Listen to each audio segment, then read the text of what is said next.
আসামি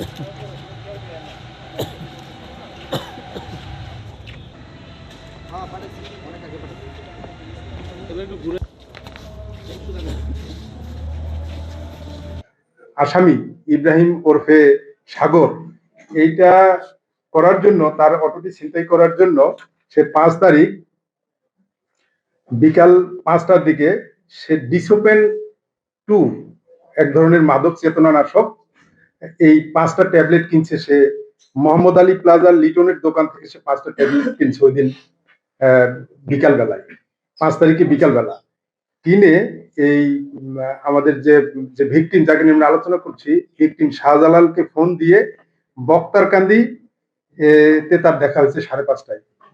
5:30টায় বক্তারকান্দিতে দেখা হয়েছে এবং ওইখানে পাখির মোড়ে নামে একটা জায়গা থেকে সে একটা স্পিড কিনেছে, খাওয়ার যে স্পিড, এই পানীয় স্পিড কিনে তারা দুইজনে ওই অটোটা নিয়ে কাঞ্চন নদীর পাড়ে চলে গেছে। মধ্যপ্রাচ্যে কাঞ্চন নদীর পাড়ে চলে যায়।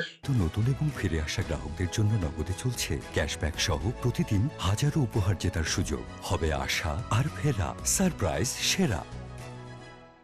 সন্ধ্যা 6:10 যাওয়ার পরে আলোচনার এক পর্যায়ে সে একটু হালকা অন্ধকার সময় এই কাঞ্চন নদীর ঘাটলায় বসে সে ওই স্পিডের মধ্যে 5টা ডিসোপেন দিয়ে তাকে প্রথমে চেতনানাশক খাওয়ায় তাকে অচেতন করার চেষ্টা করেছে। এটা খাওয়ার পরে সে অনেক সময় চিল্লাচিল্লি করেছে এবং জ্ঞান যখন হারিয়ে ফেলে, তখন জ্ঞান হারিয়ে ফেলার পরে এই গাড়িতে থাকা দড়ি দিয়ে তার প্রথমে হাত বাঁধে এবং পা বাঁধে, হাত পা বাঁধার পরে তাকে ওই ঘাটলা থেকেই এই কাঞ্চন নদীতে ফেলে দেয়।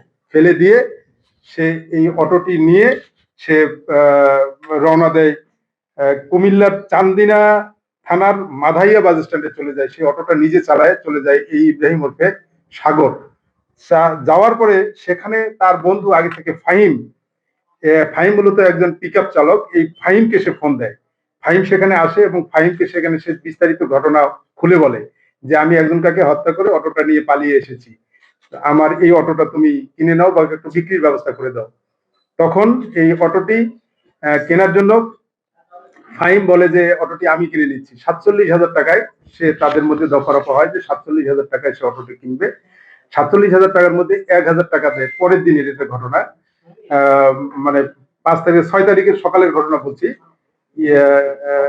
মাধাইয়া বাস স্ট্যান্ডে ওই দিন সারা রাতি ইব্রাহিম ওরফে সাগর ছিল। পরের দিন ফাহিম এখানে আসে এবং তার একটা সিএনজি ভাড়া করে সিএনজির পিছনে অটোটা বেঁধে নিয়ে তারা চলে যায় কুমিল্লার কোতোয়ালি থানাধীন দাউদের খাড়া, অর্থাৎ ফাহিমের বাসার দিকে যায় বা ওই এলাকাতে যায়। তার বাবাকে ডাকে, তার বাবার হাতে অটোটা তুলে দেয়। তুলে দিয়ে 1,000 টাকা এই ইব্রাহিম ওরফে সাগর, মানে 47,000 টাকায় তার কেনায় বন্দোবস্ত হয় এবং 1,000 টাকা তাকে দেয়। দিয়ে তারা অটোটা নিয়ে যায় আর এ আবার বাড়িতে ফেরত আসে। ইব্রাহিম ওরফে সাগর কিন্তু আবার গজারিয়ায় ফেরত আসে। এরপরে বিভিন্ন কিস্তিতে সে 47,000 টাকা তাকে দেয়।